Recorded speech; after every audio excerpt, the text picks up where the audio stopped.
Happy Tuesday, Bengals fans. Welcome into Bengals Breakdown. I am your host, Stone Shields. And coming up on today's show, of course, we're going to be spending some time talking about the 2025 NFL Draft, as it is only a matter of a couple of days away. Adam Schefter yesterday put out a ton of draft notes, and he does this on an annual basis, and it's really an intriguing read because Schefter, of course, has a ton of connections throughout the league, and the insight in which he provides usually ends up being pretty accurate. We start to see a lot of the things he talks about unfold when the NFL draft does get underway. So we're going to be breaking down some of the noteworthy things that Schefter mentioned in his piece for ESPN and how it relates to the Cincinnati Bengals, who, of course, pick at number 17 overall. Before we get into that, make sure you guys hit that sub button if you haven't done so already. That's youtube.com/BengalsTV. We will have a ton of content, a ton of videos coming your guys' way over the course of the next couple of days as Cincinnati progresses through the 2025 NFL Draft. You don't want to miss any of our coverage. Help us out. Hit that sub button. Also trying to get to 18,500 subscribers as soon as possible. So help us out. Help yourself out. Hit that sub button right now.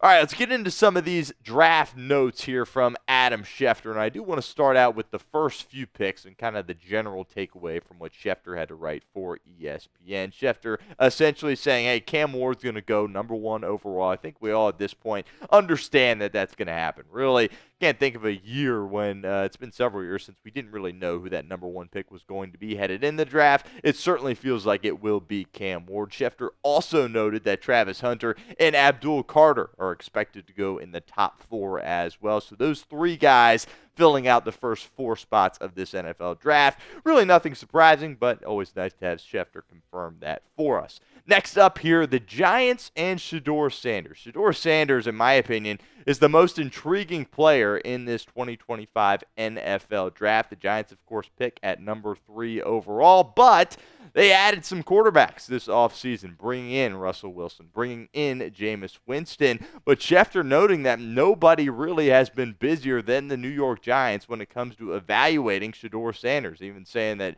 Joe Schoen has spent so much time in the city of Boulder, Colorado, trying to figure some things out, whether they go with Sanders at that number 3 overall spot. Some people seem to think that Sanders is going to slide. I personally do not. I think he will be gone very, very early, and the Giants certainly could be a landing spot for him. Schefter also talked about a perhaps surprise for the Jacksonville Jaguars, who pick at number 5 overall. Jacksonville also could potentially move off that spot, but so many mock drafts, as we've kind of gone through the whole mock draft process over the past couple of weeks and months, have Mason Graham of the Michigan Wolverines getting picked number 5 overall to the Jaguars, but Schefter alluding to the fact that, hey, Graham might not be the pick for the Jaguars at that 5 overall spot. Now, this, of course, could impact the Cincinnati Bengals, because if Graham is a guy that's going to be sliding down out of the top 5, that means somebody else that was projected to go within the top 10 is going to slide down perhaps to that number 17 spot. So I would be shocked if Mason Graham slid to 17. That's not going to happen, but that could create a chain reaction that certainly could impact the Cincinnati Bengals at 17. Also listing Ashton, Jeanty, and Tetairoa McMillan as top options for the Jaguars at that 5 spot. Liam Cohen, their new head coach in Jacksonville, really, really likes receivers, so could they go really early and take one at 5 overall with McMillan? Get Trevor Lawrence another weapon? Certainly not out of the realm of possibilities. Leads to the pinned comment of today's show. Name a player you want to slide. Let me know what you guys think in the comment section of today's show. Try to be a little bit realistic, right? I don't want to hear an Abdul Carter or a Travis Hunter or someone like that, but maybe somebody that's projected to go in that 12-ish range that certainly could slide to that number 17 spot for Cincinnati. Get those names for me in the comments of today's show. Kind of coming back here to Shedeur Sanders as far as where he possibly could go. Now, nobody really is talking about Shedeur Sanders, number 2, to the Cleveland Browns. And I'm going to come on here and say that I think people need to start talking about that a little bit. I think there is a chance that Shedeur Sanders ends up in Cleveland as that number 2 overall selection. Here's why. Number 1, Cleveland has not been shy about drafting quarterbacks in the first round over the years. Of course, the last time they did that was with Baker Mayfield. They really haven't had any success, but really the Browns just haven't had any success as an organization if you want to be cut and dry with it. And also, you have to understand that the Browns have a really good roster, particularly on the defensive side of the ball. They have pieces. It is the quarterback position that is holding them back. Kevin Stefanski, of course, has a couple of Coach of the Year awards to his name as well. People around the league really believe in what he can do. I think Shedeur is going to go early in this draft, and I honestly would bet that he might go in the top 3, whether it is Cleveland or New York. Again, people probably laugh at me sitting there saying that he could go 2 overall to Cleveland, but I think that could very well be a possibility. Next up here, Schefter talked about some teams that could perhaps move down in this year's NFL draft in the first round, and I did think it was noteworthy that he does not have Cincinnati on this list. A couple of teams that he does have: Jacksonville, Carolina, San Francisco, Atlanta, Seattle, Tampa Bay, Pittsburgh, and Minnesota. But this, of course, this piece from Schefter came out before Duke Tobin addressed the media yesterday, and Tobin basically said, yeah, we'll move up, down, left, right, you name it. We are open to whatever. I think if Cincinnati finds themselves in a spot at 17 where all their top players are off the board, they would think about moving back in this draft. Cincinnati not going to move forward. That would totally be uncharacteristic of Cincinnati. But I think moving back in the first round, or perhaps even out of the first round, is something that we could see Duke Tobin, Zach Taylor, and company do come Thursday night. We'll continue with some of Schefter's draft notes here in a minute, but first, do want to give a shout out to our friends over at Game Time, as today's show is presented by Game Time. Game Time makes getting tickets even faster and easier. Prices on the Game Time app actually go down the closer it gets to the first pitch or the start of your event. With killer last-minute deals, all-in prices, views from your seat, and their lowest price guarantee, Game Time takes the guesswork out of buying MLB tickets. They got those last-minute deals. Save up to 60% off buying last-minute tickets for sports, concerts, comedy, theater, and more. Really love the zone deals. Save even more when you choose a section and let Game Time choose the seats for you. Also love that all-in pricing. Toggling this feature up front allows you to see your total up front so you don't get hit with any of those surprise fees at checkout like some of those other ticketing companies can get you with. If you are a Cincinnati Reds fan, there is no better place to get tickets than Game Time. The Redlegs are hot, baby. Go get some tickets to see them play at GABP.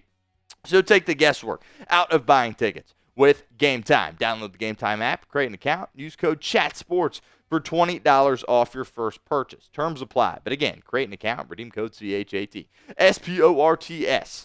for $20 off. Download the Game Time app today. Last minute tickets, lowest prices, all guaranteed. Next, Schefter talked about the New York Jets and their potential plans, right? The Jets certainly over the past couple of years have been a very noisy, loud organization, but really ever since they made the announcement that, hey, Aaron Rodgers isn't coming back as our quarterback, things have been relatively quiet coming out of East Rutherford. A couple of notable targets here that Schefter talked about in regards to the New York Jets were Armand Membu, Tyler Warren, and Jahdae Barron, all guys I'm sure Cincinnati would be interested in. Jets, of course, pick at number 7. The Bengals would love Armand Membu, but he's probably not going to slide to that number 17 overall spot. But do want to make note, the Bengals have came out and said, hey, we're probably going to go best player available as far as their strategy in the first round. If a guy like Membu or Warren happens to slide, I think that automatically is the pick right there because those guys are an elite talent and probably will be off the board by the time Cincinnati picks. Next up here, the New Orleans Saints picking at number 9 overall. Schefter saying the Saints want trench play. They need that trench help. A couple of guys that they could pick at that 9 selection, knock some people off the Bengals mark. 2 Georgia guys that we spent a ton of time talking about here on this show, Jalen Walker and Mykel Williams. I think one of these guys is probably going to be available for Cincinnati at 17. Also, offensive lineman could be an option for New Orleans as well. Cincinnati, of course, has a very similar need there. Additionally, Gray Zabel, another name that's been linked to the Bengals quite a bit. If Walker's there, I think you take him if you're the Cincinnati Bengals. Mykel Williams, I am not nearly as bullish on him. Would probably pass on him, but kind of interesting to see New Orleans and Cincinnati really kind of have some top needs, but New Orleans, of course, needs a quarterback as well. Also, the Chicago Bears and Ashton Jeanty. There was a report that came out saying the Bears are praying that Ashton Jeanty falls to number 10. Look, Jeanty's an incredible player. I think we all understand that, despite the fact he played at a smaller school. think people might be overdrafting him a little bit. You see him mocked at Vegas quite a bit. At number 6 overall, I get the running back is kind of coming back in today's day and age, but I think drafting him back at 6, no matter who it is kind of an overdraft in my opinion. I wouldn't be surprised if Jeanty was available for Chicago at that 10 spot, but it seems like Vegas really is intrigued with Ashton Jeanty. Another opportunity for you guys to get involved with our show here at Bengals Breakdown. Who do you want the Bengals to draft in round 1? Let me know in the comments. Get that name for me in there right now. Next up here, there's a couple players that Schefter talked about as far as their draft ranges go, and I think some of these are quite noteworthy. Armand Membu, a guy that we've talked about a lot here on this show with hopes that he would fall. Schefter saying that he's going to be a top 10 pick. He's not going to be available for Cincinnati at 17. Jedi Barron, the report from Schefter is he's going to go earlier than mocked, also with his Texas teammate Kelvin Banks Jr. as well. Does that mean another lineman's going to slide down a little bit, right? I mean, I think the top 3 linemen, of course, are Membu, Banks, and Will Campbell out of LSU, but maybe one of those guys happen to slide if Kelvin Banks is indeed going to go earlier than expected. I view Banks as a guy that probably is going to be available for Cincinnati, but I don't think he has that flexibility to play within the inside. Of course, that is the Bengals' pressing need here at this point. Emeka Ibuka, he said he's going in the 20s. Definitely think that he is a first-round guy. Cincinnati doesn't need a wide receiver. It's just as simple as that. And he says a surprise round 1 guy is Carson Schwessinger, the linebacker out of UCLA. Bengals, of course, in the market for a linebacker. If Campbell's off the board and they really like Schwessinger, maybe he could be a pick for Cincinnati at 17.